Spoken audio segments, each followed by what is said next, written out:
Shalom and welcome to this edition of Revealing the Truth, where we cover the headlines, the heart lines, and biblical truth. I'm your host, the Reverend Rabbi Eric Walker. Every church will experience conflict at some point, but it doesn't have to destroy you. In fact, conflict can be an incredible opportunity if you know how to seize it. Unfortunately, very few churches use the opportunity well, but your church can. Our next guest says conflict avoidance and defensive reactions must be replaced with biblical insight and spiritual responsiveness. With 20 years of experience, Dr. S. Michael Hare never imagined a life looking for conflicts to resolve. Becoming a Christian at age 19, he went to Bible college simply desiring to find out how to better serve God. However, following that path has led to over 2 decades of serving in the role of senior pastor in church turnaround ministries, 15 years of working as a church conflict consultant, and recently completing a PhD in conflict analysis and resolution.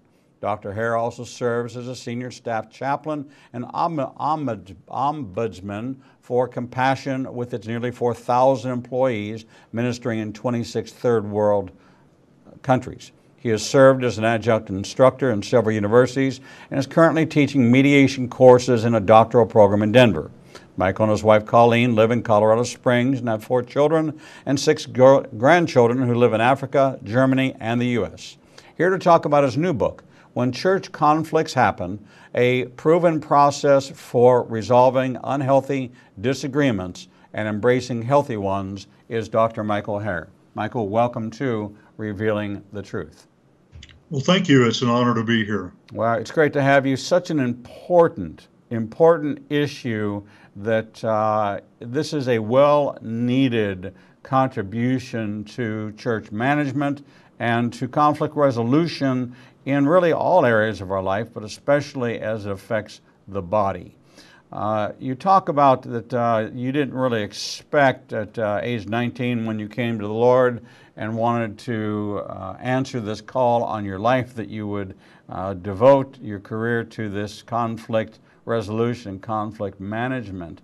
As you take a look at your upbringing, mom, dad, key influences in your life, what does that look like for you in your story? Well, it's interesting. I have a twin brother, and we were adopted at birth. And our parents were just wonderful people that I couldn't have had a better home life. So it wasn't like I had a lot of conflict at home at all.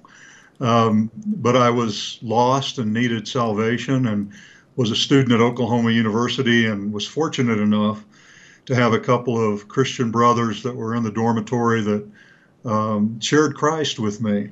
And as I came to Christ, I really didn't have any idea as to what God would want me to do, but I just felt compelled to study the scriptures. And so as I did that, I guess to make a long story medium, God just walked me through a number of situations and eventually put me in a pastoral role in a church that had undergone tremendous conflict. And the Lord, we just prayed that God would help us help the church. And as God did that, I felt called to go to another church that was embroiled in conflict. And it turned into about a 25-year opportunity, really, to work with a number of congregations all the way from New England to Southern California.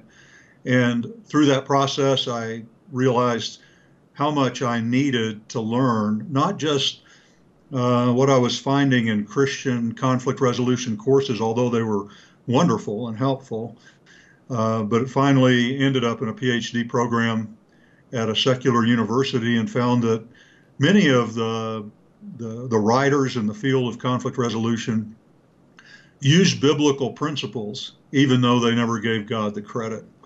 And so after all that time, I had an opportunity to work with Compassion International and have been here for 14 years now. And that's given me an opportunity to not only serve as a chaplain, but also as an ombudsman, a third-party neutral, right, in helping staff around the world to resolve conflict. Yeah, I actually was in talk radio when compassion was engaged and embroiled in India, and what was going on there with the government and how intentional they were about removing compassion and finding and making up.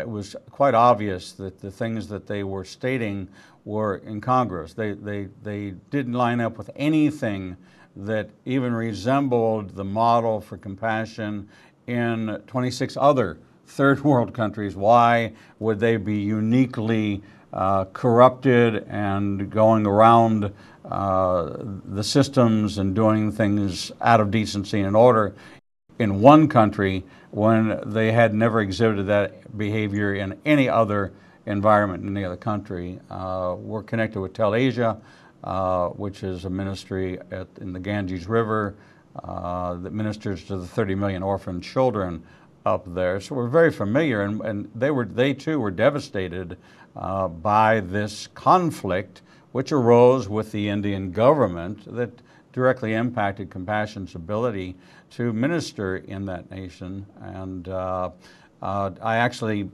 kind of followed the story along because that was, in Christian Talk Radio, that was an important issue for us to discuss, and then bring it over to television. You know, it seems that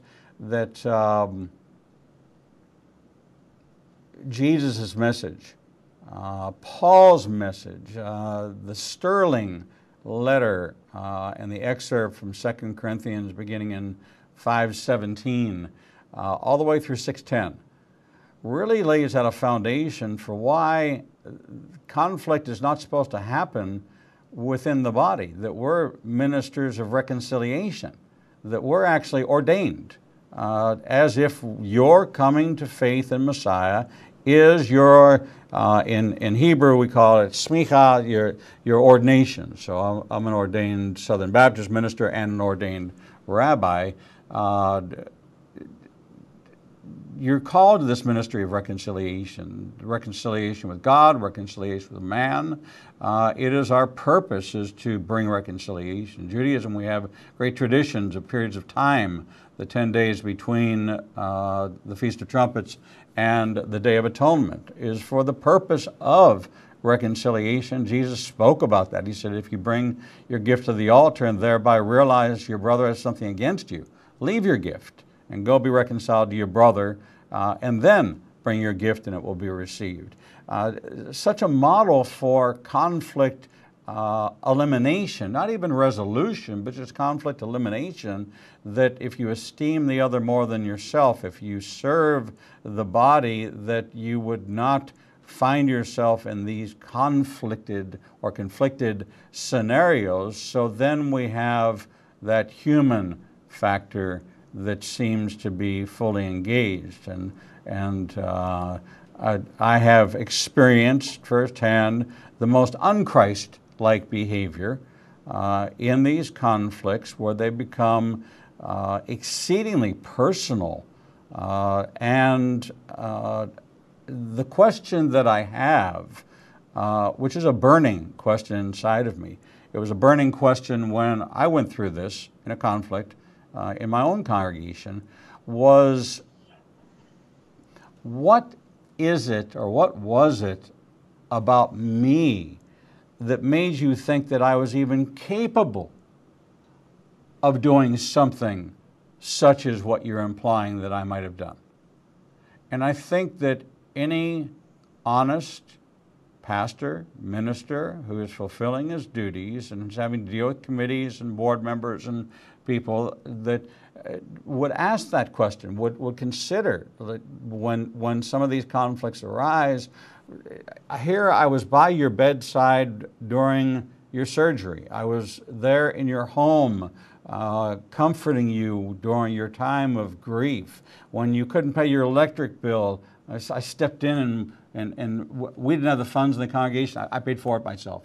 I was there through, and how could you now all of a sudden be approaching this with such vitriol and with such anger and with such drama and emotion when I'm the same person? What makes you think I'm even capable? Or what makes you think we, as a board or as a body, are even capable of some of these things that have brought the conflict? And so that's a question that burns inside of me a lot when I talk with other pastors and pastors who counsel, who are professional licensed counselors who minister to pastors, and the counsel I went to who ministered to pastors to find out the answer to that question, because it doesn't make sense. Yes, Eric, we live in a fallen world, and unfortunately, you reminded me of when David in the Psalms talked about, when his people came against him, and he said if it had been his enemy, he could have borne it. Yes. But it was his friend, it was his brother, it was those who he worshiped with, and that's what made it so difficult. And so, after 25 years of working in churches in a turnaround ministry, for me, it was, asking some of the same questions you ask, and then looking for ways, God promises to work all things together for good to those who love him, to those who are called according to his purpose. And so I started looking for, God, how can that happen in this case? How can this church that's been almost destroyed by the carnality of people that seem to be godly people, how can we redeem these circumstances? And of course, that's when I realized that God uses conflict, and that there really is, in spite of, if we weren't in a fallen world, I'd be out of business in this field. And certainly we don't have to worry about it in the world to come. But while we're in this world, I've come to realize that conflict creates a platform for transformational change in the hearts and lives of individuals, as well as in the corporate life of the church. And so, as difficult as that kind of sin is to understand, my life verse is Proverbs 3, 5, and 6, to trust in the Lord even when I don't understand, right, and to commit my way to him. And it's been a wonderful journey. Some people don't understand how the pursuit of conflict resolution as a ministry could be a blessing. But it has been, because I've seen that transformation happen over and over again. And I'm convinced that if Christian leaders will approach conflict with a different mindset, and look at passages like James chapter 1 that tells us to let patience have its perfect work, and allow the trials and tribulations in our lives to reveal, both in individual lives and in churches, the things that need to change, that those changes can bring an amazing, not just a transformation, but growth and blessing, evangelism, salvation to the people in the church, outside the church, and the nations of the world. I certainly agree with you that we're in a fallen world.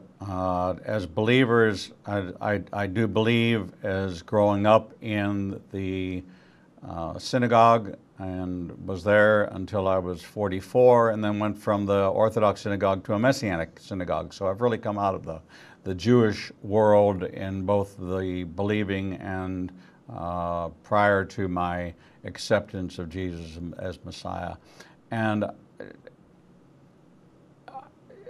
the issues that are being faced are not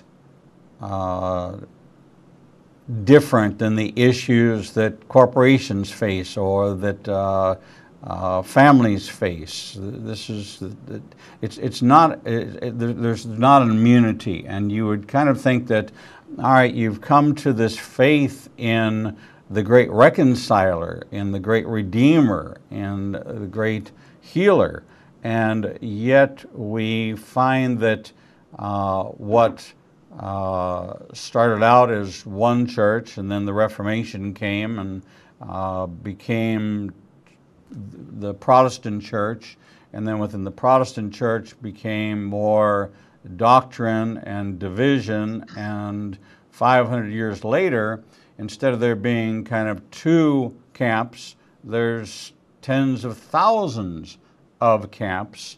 Maybe even at the highest number I've seen is 38,000 denominations of Christianity, and the lower number is 19,000. So even that, dividing the one into 19,000 pieces, it's a hard value proposition to bring to the world. Come join this organization, this body, and join in the fracture, as opposed to join in the healing. And is it, and I don't want to have a jaundiced eye about this, but is it for lack of understanding of even simple passages such as Matthew 18, which is the admonition that says, if I have aught with my brother, go to him in private. Don't tell a single person that this has happened. Go to this person in private and see if you can't work things out with him. And if you do, then you become stronger because you've won him over and nobody knows about it.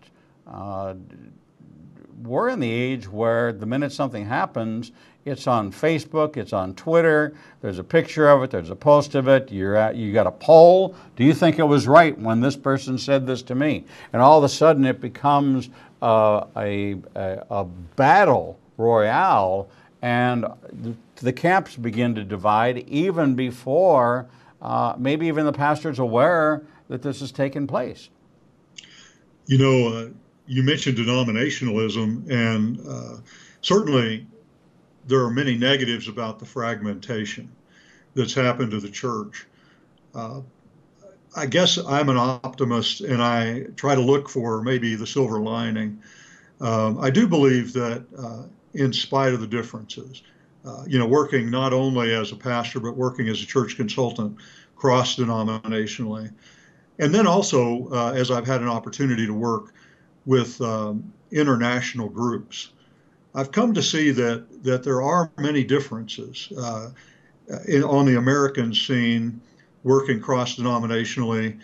I see that and I have to believe that God uses kind of the cultural differences. You know, we have a lot of subcultures, even within America, right, and within Christendom in America. And I do believe that as far as kind of accommodating some of those cultural differences, that denominationalism has created unique fellowships that do have positive characteristics that minister to people that come from different subcultures. When I have had the opportunity to work in other nations in Asia and Latin America and Africa, one of the things I've noticed is that for all the differences with the cultural, distinctives, that what shocked me was not so much the differences as the similarities. I've felt that way when I worked with different denominations in the United States. I have felt that way working with different international cultural groups, that as Christians, we have a common value system that's grounded in Scripture. And that, just for an example, I can remember working in one Asian nation, and there were some things that were pretty shocking to me about the culture that were not Christian in value. But when I met with those Christians and I was able to say, can we agree that the Bible is our standard of faith and practice? Can we agree that the Scriptures and the values that are contained therein supersede the cultural differences that exist between our nations, or in this country, between our denominations? I found that common ground in biblical values became a tremendous asset in the ministry of reconciliation. So rather than seeing defensiveness and argumentation on some of those cultural differences, we would instead appeal to what the Scripture said about the issue and find unity. And so for all the differences I've experienced, there is a unifying biblical value system that God uses in conflict resolution that lifts the conflict to a higher plane and lifts it to a collaborative platform instead of a divisive one. And I've seen missional values overcome preferences that were not worth dividing over. An example would be for the worship wars with music and how the generations were divided over the traditional hymns and the contemporary songs. And once the common value of mission and reaching new generations for Christ and seeing music as a cultural language instead of an absolute biblical value, I've seen older generations and younger generations unite around that and bring unity instead of division. That is probably the single most encouraging approach.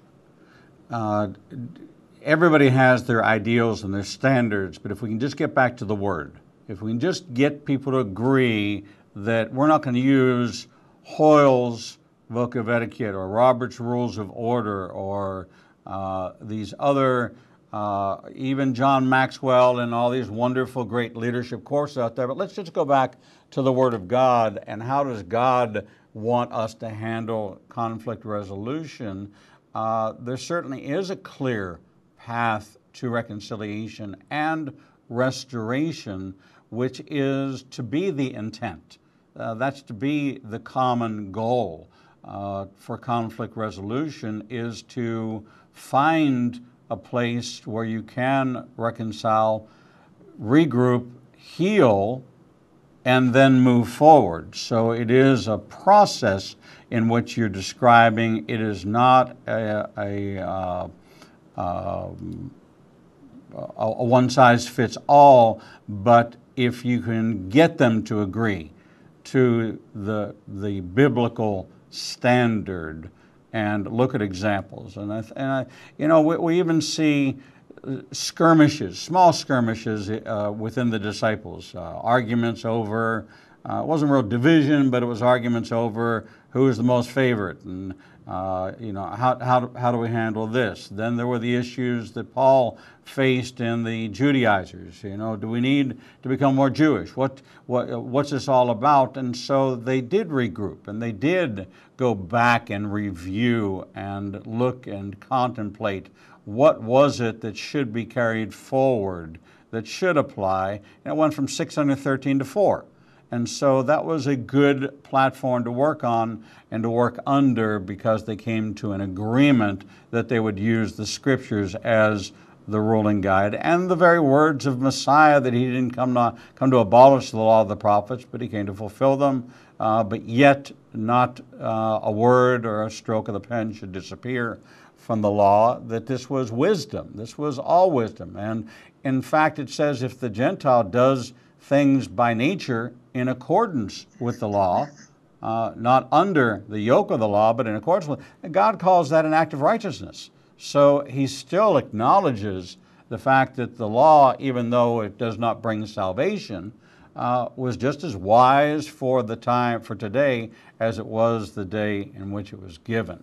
We're talking with Dr. Michael Hare, author of When Church Conflict Happens, a proven process for resolving unhealthy disagreements and embracing healthy ones. We're going to take a short break, and when we come back, we're going to dig into some of the common approaches to conflict and some of the common ones that people are using, why they fall short, and what is an effective way for resolving interpersonal conflicts, resolving ministerial conflicts, or leadership issues which could involve style, mannerisms, perceptions, and there are those who are finding that this role of pastor is being redefined into, am I really a pastor and a shepherd, or am I a preacher and a CEO of a large organization? And that too has its own dynamics when it comes to conflict and conflict resolution. We're going to take a short break, and we'll be right back. Not everything that makes the headlines has biblical importance, but many events that happen around the world do, and you never hear about them. Igniting a Nation is pleased to teach Revealing Prophecy every Tuesday night at 7 p.m. at the Marriott 280 in Birmingham. We will cover worldwide events and insider information that will connect the dots of what's happening around the world with biblical prophecy. If you happen to miss a class, we'll televise each week's class at 10 o'clock Central Time on ignitinganation.com and all our social media outlets. Copies of the teachings will also be available to purchase on our website at www.ignitinganation.com.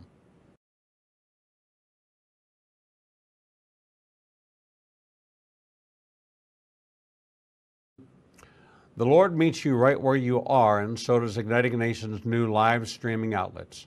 You can now watch Revealing the Truth, Revealing the Bible, and Prophecy Revealed simulcast live each Monday through Friday from 10 a.m. to 1 o'clock p.m. Central Standard Time on YouTube Live, Facebook Live, Vimeo, Periscope, and through our website, www.ignitinganation.com. No matter what device you are using, our program will automatically scale so you won't have to miss a single program. And if you happen to miss an episode, you can always subscribe to the Igniting a Nation YouTube channel and access over 1,000 interviews and never miss your favorite authors, special guests, and topics that interest you the most. There are lots of ways to see Israel, but nothing compares to seeing the land of the book and the people of the book through the eyes of two Jewish believers who can take you on a journey that will bring the entire Bible to life. When you join Rabbi Eric Walker and his #1 rated tour guide, Edo Canaan, in Israel, you'll experience incredible teachings, first-class accommodations, and actually walk where Jesus walked. You will experience the Bible transforming from black and white into living color, and you will never see the Bible in the same way again. For more information, visit us at www.ignitinganation.com/events. The Lord contends with what contends with you, and Igniting a Nation is committed to bringing to light each and every issue that faces a believer's life. Our live stream programming and teachings take you on a journey to finding biblical truth from a wide variety of experts who share their insights into a deeper walk with the Lord. We have assembled the most comprehensive panel of experts in the fields of prophecy, caregiving, healing from trauma, shame, and abuse, and so much more. We continue to expand our teachings and programming to meet your needs. We're committed to healing the nations with biblical truth. Visit www.ignitinganation.com to develop a deeper walk with the Lord and start your journey to a transformed life. The Bible commands us to study to show ourselves approved, but most study using Bible study tools and not actually studying the Bible chapter and verse. Igniting a Nation is pleased to present Revealing the Bible, recorded and taught each week before a live audience. We take you deeper into the actual Bible and verse in both Hebrew and English and connect the dots between the Old and New Testament.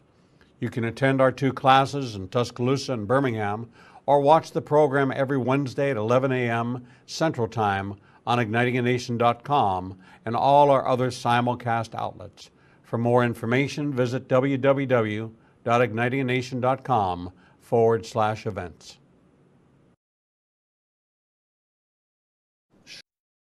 Shalom and welcome back to this edition of Revealing the Truth, where we cover the headlines, the heartlines, and biblical truth. I'm your host, the Reverend Rabbi Eric Walker, and we're talking with Dr. Michael Hare, author of When Church Conflicts Happen, a proven process for resolving unhealthy disagreements and embracing healthy ones. Michael Hare, welcome back to Revealing the Truth.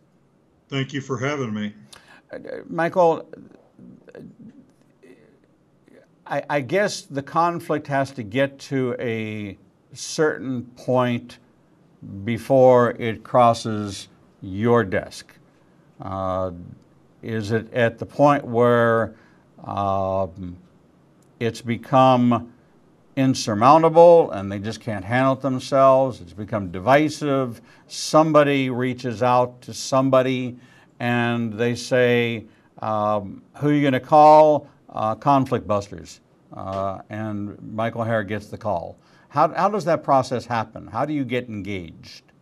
Well, as of course, here at Compassion, we have 1,000 employees in the building and then another 3,000 around the world. And so it happens differently here than it does when I'm working as a church consultant. Typically, as a church consultant, the call comes in either from the pastor or from the board. Occasionally, it comes in from a church member, but we always make sure that the top leadership is on board, because we've learned the hard way that if they don't have ownership of looking for better solutions, then we're unlikely to be of much help. And so, but I will say, in reference to conflict as far as escalation and scope, that although it is ideal to enter into a conflict when people have, there's a concept called the ripeness, R-I-P-E-N-E-S-S, the ripeness of a conflict. It's kind of like if you picture an apple on a tree and you try to pick it when it's too green, you're not going to enjoy the fruit. If you leave it on too long, it's going to rot and fall off. And in a sense, conflict goes through those kinds of stages. And there's an ideal point when people have suffered enough in the conflict that they're ready to consider significant changes. That's ideal. However, I have found at both ends of the continuum, if people enter into the process with open hearts and a willingness to work, that it's seldom, you seldom leave a church worse than you found it if you bring biblical resolution principles. One of the reasons I wrote the book, the title, When Church Conflict Happens, I didn't say if church conflict happens. Because conflict is part of life at home, at work, in the church, everywhere. All we got to do is look at Washington, D.C. And so conflict is really a tremendous power in the sense that it energizes people either destructively or constructively. And so the purpose of the book, when I was studying for the ministry, I don't remember a single course that was given to me that helped me navigate these waters. And so one of my reasons for writing the book was to try to give a practical guide. We've talked so far about the theology of it all, but there's a practical application side too. And so what I've put in the book, I've tried to lay it out in a simple way. Every conflict's different, so it's not a cookie cutter approach, but it is an approach that uses biblical principles and processes to help church leaders. I would say that one way to look at it is to sort out a conflict. In other words, when we get involved in a conflict and our emotions get engaged, we usually, I call it the fog of war. We get kind of confused about what's right and wrong. We go by our feelings instead of our theology. The old human nature kicks in, and unless we've been trained in godliness enough to override that natural, carnal, negative response, it typically spirals down. And so what I tried to do in the book was lay out a path that would help church leaders to change their attitude and to actually see conflict as an energizing opportunity. And if the leadership in a church presents that kind of optimism and that kind of hope in the midst of a conflict, it can immediately de-escalate the conflict in the lives of those that are involved on an interpersonal level. It almost always surfaces in the interpersonal level, but the root cause of the conflict is seldom found there. And so we typically, and that's where we make a mistake, we think if we can somehow help 2 or 3 people or however many just kiss and make up, so to speak. Everything's going to be okay.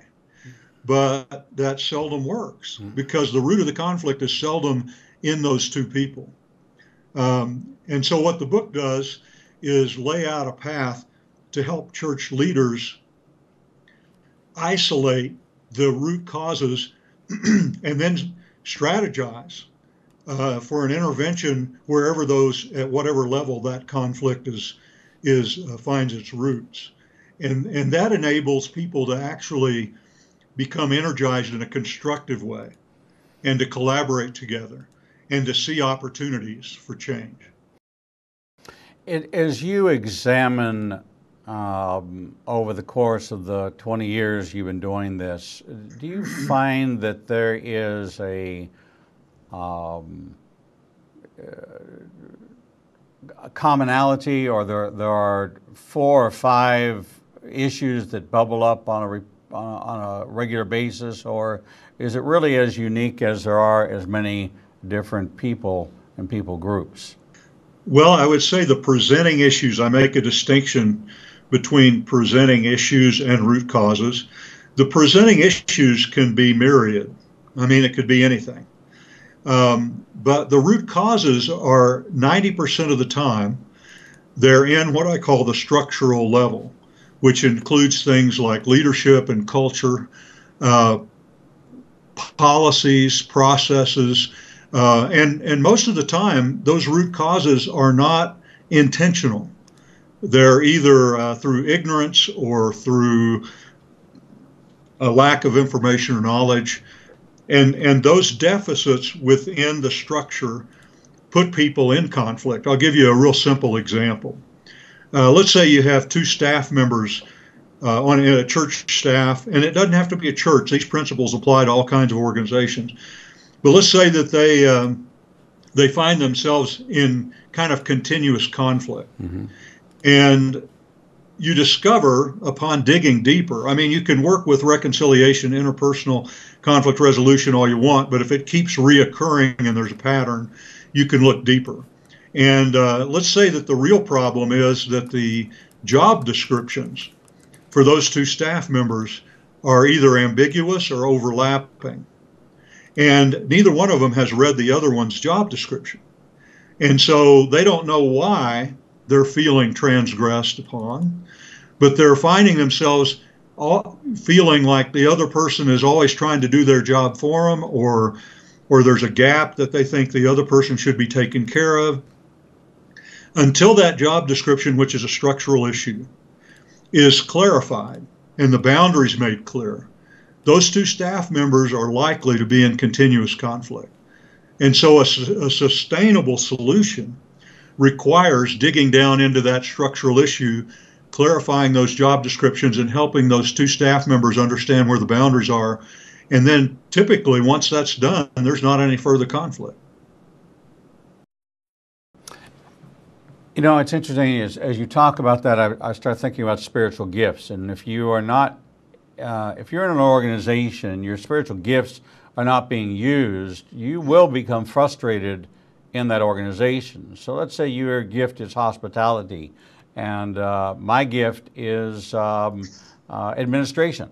And you have me heading up all of the events, and you have me assigned to all of the outreaches, and I'm an administrator. And you're hospitality, and you're responsible. We put you in that position of dealing with counting the offering and handling the financial reporting and the business meeting. You're going to hate your job. You're stuck in an office and you're surrounded by people. You don't get to see anybody. Nobody wants to talk to you. You're the budget guy. You're the guy that's going to disapprove, and you're the guy that's going to say, "Hey, you got to answer a question for me. What's this charge for?" And you're in this and you're unhappy. So, do we have a responsibility as leaders to develop the gifting and to look at the gifting of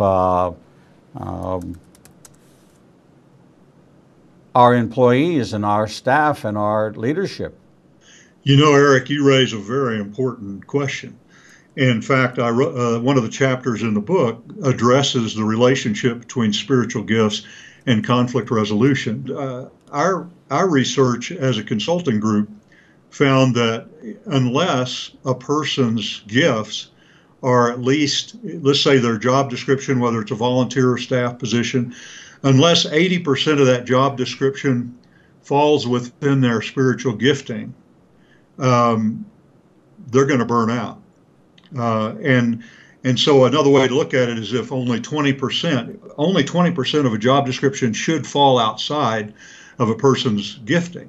I mean, we can't have it probably 100% for everybody, but if we tend to think of differences between people as a threat. In other words, if we're in a business meeting at a church or a staff meeting and somebody has a different opinion than we do, we look at that as a threat to our own position.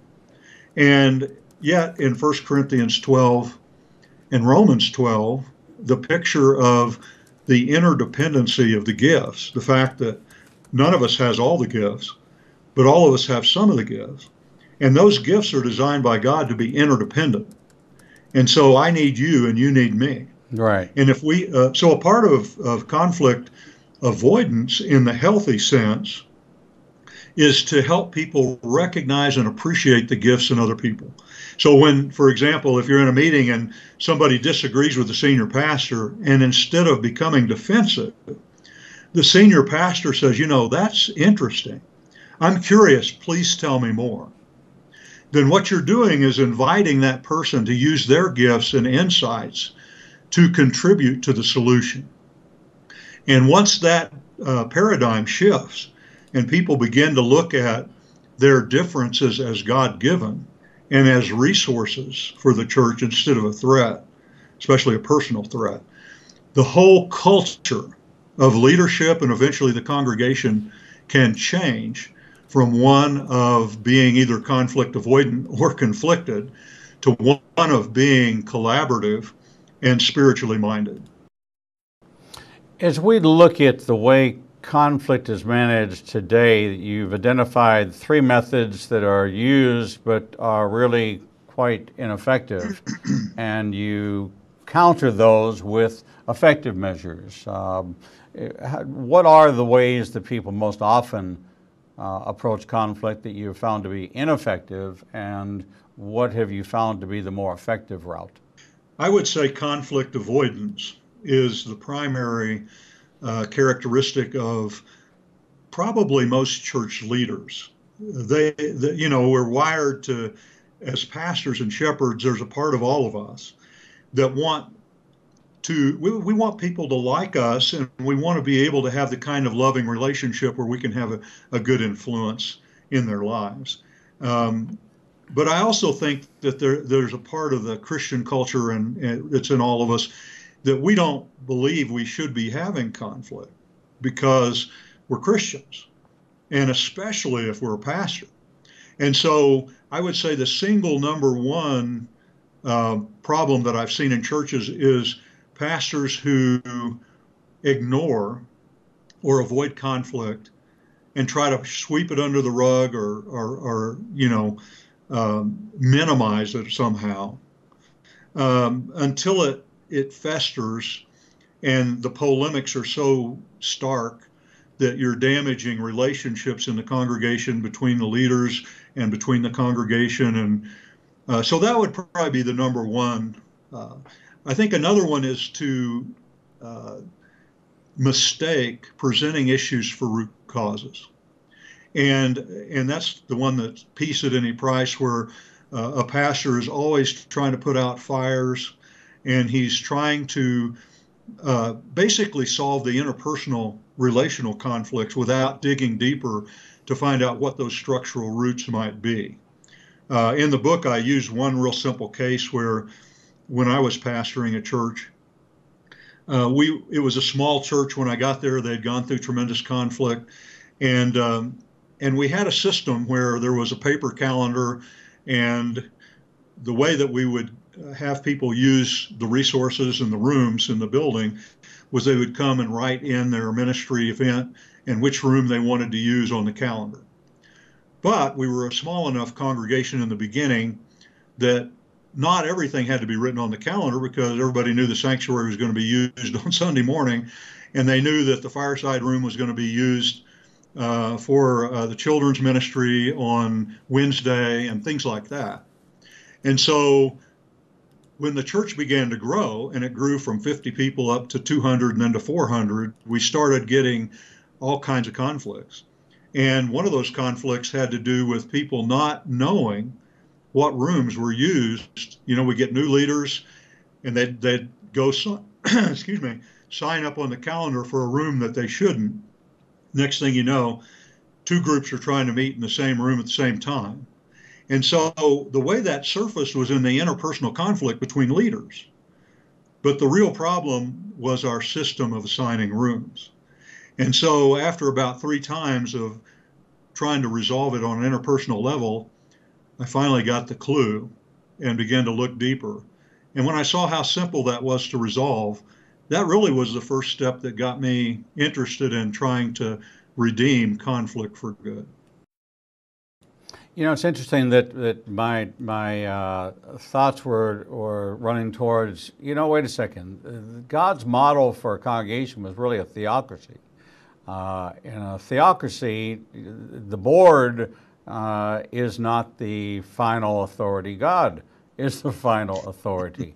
And when we began to institute these board-driven enterprises that had or felt that they had input into the message, listen, we don't want you, Pastor, to talk about that LG. You know, I've got a child that I'm trying to deal with that's struggling with their sexual identity, and when you get up there and you talk about LGBT and you're calling it sexual sin and that it's an abomination to God, you know, I'm taking that very personally, and we want you to tone that down, because that's just not the kind of, and he defends himself and said, yes, but, you know, we're a congregation where people steal, where people lie, where people cheat, they're hypocrites. This is just one of the many things. We want to embrace that person and help them with the good news and understand the redemptive powers of God and all those things. But if we don't call your lying a sin, then you're just going to keep on lying. If we don't call your stealing a sin, you're just going to keep on stealing. And so you want to pick this one issue that say, oh, nope, that's off the table. And we begin to cramp the ability for the pastor, who's actually biblically defined as the prophet of the congregation. He's the one who's supposed to get the messages from God with the prescription for the congregation.